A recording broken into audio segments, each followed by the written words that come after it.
হাতে মাখানো পুঁইশাক ডাল খেয়েছেন কখনো? আমি তো আগে খেয়েছিলাম না, তবে শাশুড়ির হাতের এই হাতে মাখানো পুঁইশাক ডালের রান্না খেয়ে এখন প্রতিদিনই মনে হয় যে পুঁইশাক আনলেই এই রান্নাটাই করতে বলি আম্মুকে।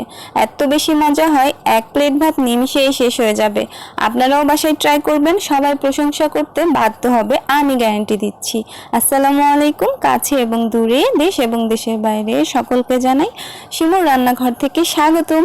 আজকে আমি নতুন একটা রেসিপি নিয়ে এসেছি, হাতে মাখানো পুঁইশাক ডালের। তো চলুন মূল রান্নায় চলে যাই। পাত্রে পেঁয়াজ কুচি এবং ফালি করা কাঁচামরিচ নিয়ে নিলাম, তার সাথে আমি একটু পরিমাণ মতো লবণ নিয়ে ভালোভাবে পেঁয়াজ এবং মরিচটা মাখিয়ে নিব।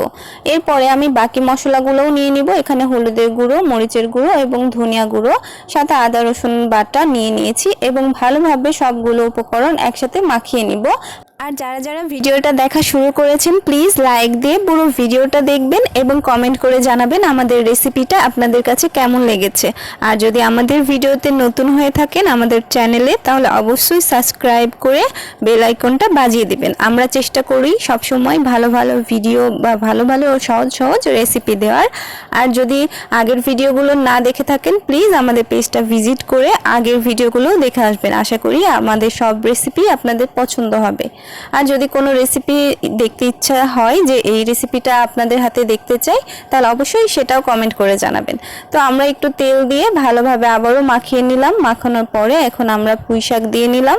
পুঁইশাক দেওয়ার পরে পুঁইশাকটা আগে আমরা একটু মাখিয়ে তারপরে আমরা আমাদের মসুরের ডালটাও দিয়ে নিলাম। পরিমাণটা এখানে আমি বলছি না, আপনারা ভিডিওর মাধ্যমেই বুঝতে পারছেন। আপনারা আপনাদের প্রয়োজন অনুযায়ী ডাল এবং পুঁইশাকের পরিমাণ অনুযায়ী মশলাগুলোও অ্যাড করে দেবেন। তো এখন ডাল পুঁইশাক ভালোভাবে মশলার সাথে মাখিয়ে আমি হাত ধোয়া পরিমাণে পানি দিয়ে চুলোয় চড়িয়ে দিলাম ঢাকনা দিয়ে।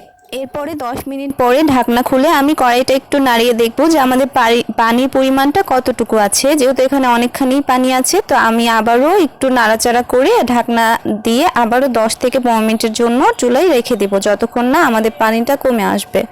তো এই যে 10 থেকে 15 মিনিট পরে আবারও আমি ঢাকনা খুলে আমাদের একদমই ডাল এবং পুঁইশাকটা সেদ্ধ হয়ে গেছে। আমরা আর বেশি শুকাবো না, পানি এইভাবেই রাখবো। তো আমরা এখন চুলাটা বন্ধ করে দিব। এখন আমাদের বাগার বা তেলে দেওয়ার পালা। তো আমরা একটা পাত্রে পরিমাণ মতো তেল নিয়ে নিলাম। তারপরে তেলটা গরম হলে পেঁয়াজ কুচি, রসুন কুচি, তেজপাতা, 5 ফোড়ন এবং জিরা নিয়ে নিলাম পরিমাণ মতো। সবগুলো উপকরণ একসাথে ভেজে নিব। উপকরণগুলো ভাজা ভাজা হয়ে গেলেই আমরা পুঁইশাকের ডালটা এখন বাগারের উপরে দিয়ে নিলেই হয়ে যাবে। 2 থেকে 3 মিনিট আমরা চুলোয় রাখবো একটু নাড়াচাড়া করে, তাহলেই আমাদের তরকারিটা হয়ে যাবে। কারণ যে আমরা আগেই ডাল এবং পুঁইশাকটা ভালোভাবে সেদ্ধ করে পুরোপুরিভাবেই রান্না করে নিয়েছিলাম।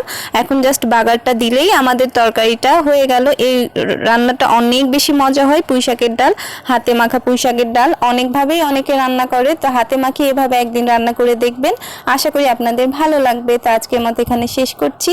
আল্লাহ হাফেজ।